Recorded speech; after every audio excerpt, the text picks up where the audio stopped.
speaking with Janet, I was just won over. She's such a warm spirit. Yes, she is. And the connection came through a mutual friend.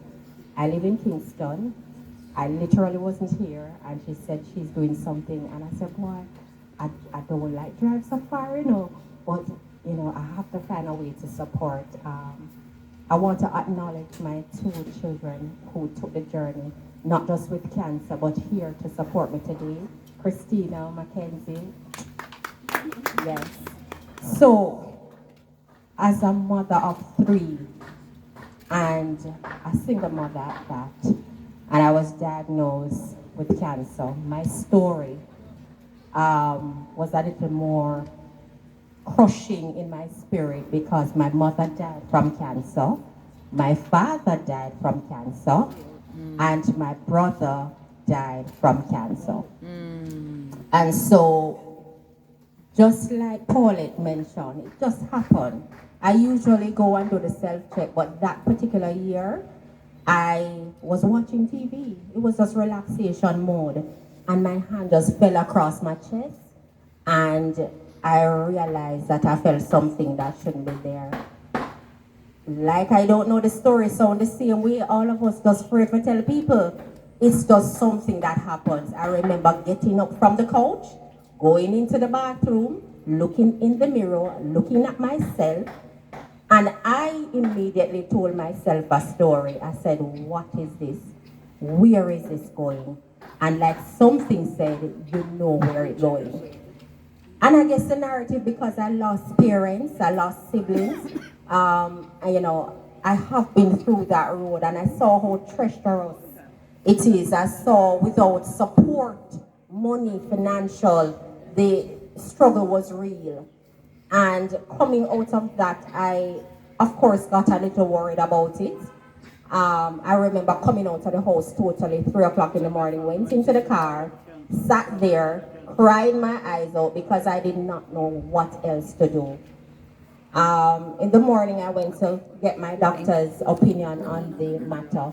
And you know what I learned in this process coming out on the other side is that you have to be your own advocate.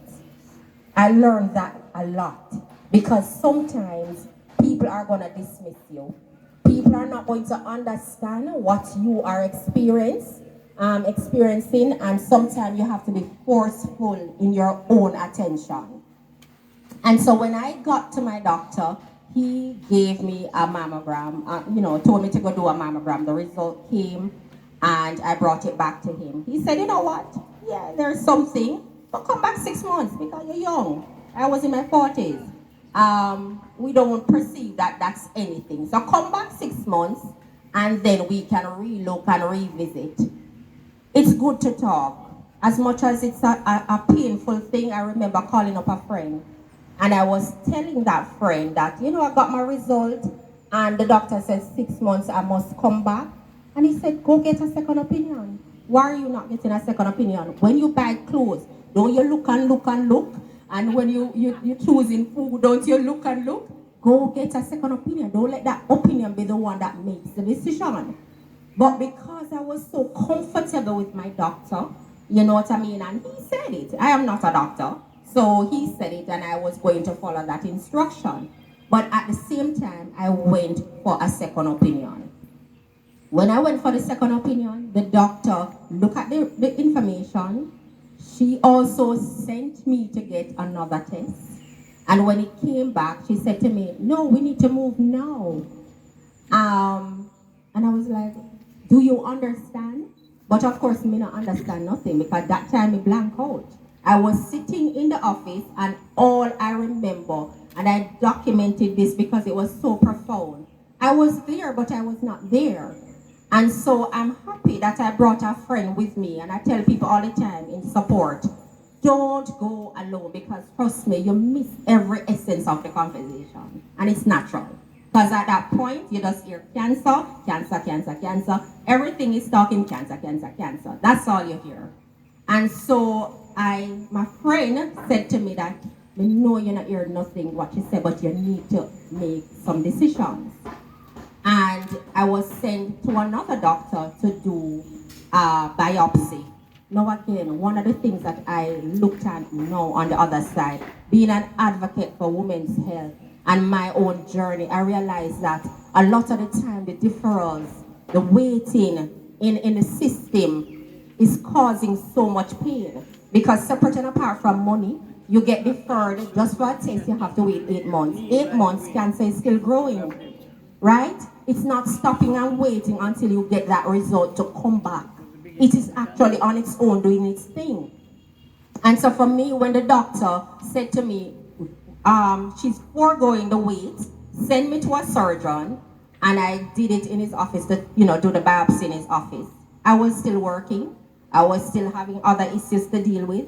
I had a lot because at that time I had no family support but my children. I was my children's support. And so that for me was a little bit, much. And I had to put out a strong, face, of course. I remember Mackenzie now is 9. I remember she was way back in 4 years of age, 3 plus. And when I did the surgery, I couldn't lift her up. I couldn't carry my handbag, things like that, So again, it kind of, persons spoke of it. Persons don't know how to deal with it. They don't know what to say to you, right? And so sometimes they take a step back. It's all good because they don't want to say the wrong thing to you, right? So they don't know how to relate to you, right? And a lot of time I realize even you don't know who to tell. Because telling the wrong people sometimes causes more stress, right? They told me I had to do bilateral mastectomy because of my risk factor. That for me, again, I said I have a very great pair of breasts. I thought so, and I had to part with them. I literally bawled over them because, they're going to be going. It was a moment. I never thought I'd experience something like this to decide that this is what should happen. I also was told I have to do chemotherapy, and when I heard what chemotherapy does to you, people said it's poison, you're putting poison in yourself, and I heard so much narrative that it felt like I just needed to focus and just started to just tune out some of the voices. And so I made my decision to go and do chemotherapy, and immediately I lost my ear, I lost weight, I couldn't eat. I was weak to the point of, I had a friend who had to, carry me back and forth in. And in the middle of that, guys, I could not leave my job. Because if I leave my job and the finance thing kick in, that is going to be a problem. Because that means no blood tests, can't afford it. We're going to have to walk and ask GoFundMe, right? So I had to show up at work. So there's a lot of things that, this whole disease and foundations like this, that's why I am so, appreciative of what Janet is doing, because it's not just diagnosed with a disease, it affects everything around you. Your family, your economics, your community. It's the stats. When Jamaica Cancer Society mentioned the stats, 1 in every 21 women in Jamaica. What does that represent? Think about 1 in 21 here. We are the numbers that are the 1 in 21. And so it really is a burden when you have to go through this mentally and physically. I went through it because of good friendship. Again, my family, I didn't have as much family support because my parents were gone. My sisters lived in the UK. So I pretty much had to lean on some good friends. And I tell you, good friends better than pocket money. Because in a lot of time, the community is what rallies for you. When you can't rally for yourself, the community rallies for you, right? Out of that experience, that is what has given me a certain kind of, peace, a certain kind of respect and a reverence for God. And as much as I honor what the medical field and what technology has done and what, persons have learned and been able to assist, I also, lean onto that higher power that says to me personally that I could fight. Because had I not get that mandate to go, I would have just given up, because a lot of things we're facing, finances, health, job, children, a lot of things were impacting. And I wanted to just end it by saying, out of the adversity, there is a silver lining, and we get to share our stories because I've met some beautiful women and people on the journey, people who I would never have met in other situations, right? And I want to share this before I end, is that sometimes when people don't tell what is happening, don't be upset with them because they're trying to figure out what is happening to them before they can speak. The thing is, you're going to ask a lot of questions. I can't answer that because I barely can answer it for myself. And so I rather not talk about it. So it's not denial. It's not a shame because we didn't buy this on ourselves. But it's something that we're trying to understand the way forward. And because of that, it causes us to kind of go into a shell, right? And so a lot of times things that, person will say, well, I don't know, and you seem so far, whatever it is, it's because naturally, mentally, spiritually, we're going through something that require our full attention. And so for me, I was diagnosed with stage 1 early. And, I tell people all the time, check those breasts, get those mammograms in. Never miss a year. The year that I actually missed was the year that something happened. And because I was vigilant in terms of just checking, getting even pap smears and all the other things that are preventable in terms of self-checks and things like that, I implore you, go and get it. Men prostate check, whatever it is, go get those checks.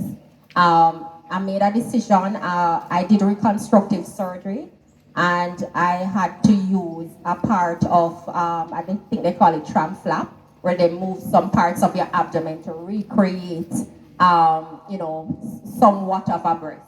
Here, the other part of the struggle is getting used to the new body, right? So some persons will laugh and say, why you get a little tummy tuck there, man? That's a plus, right? And you laugh at that one. But the truth is, you get used to a newer version of you.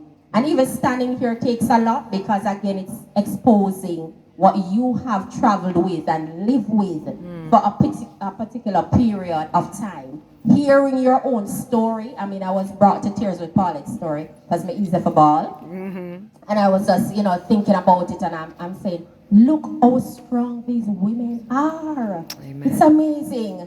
It's amazing. So our support for the foundation, Janet, doing a good job. Continue to support, continue to endorse. I am just here to give my 2 cents and just tell you a little bit about my journey. And thank God that I am here to see my kids grow up. And for me, I'm just grateful. Thanks. Amen. Thank you so much. That's Miss Marcia Skirvin. Yeah, man. Can we stand and give her a round of applause? It's not an easy road, not an easy road at all. Luckily, she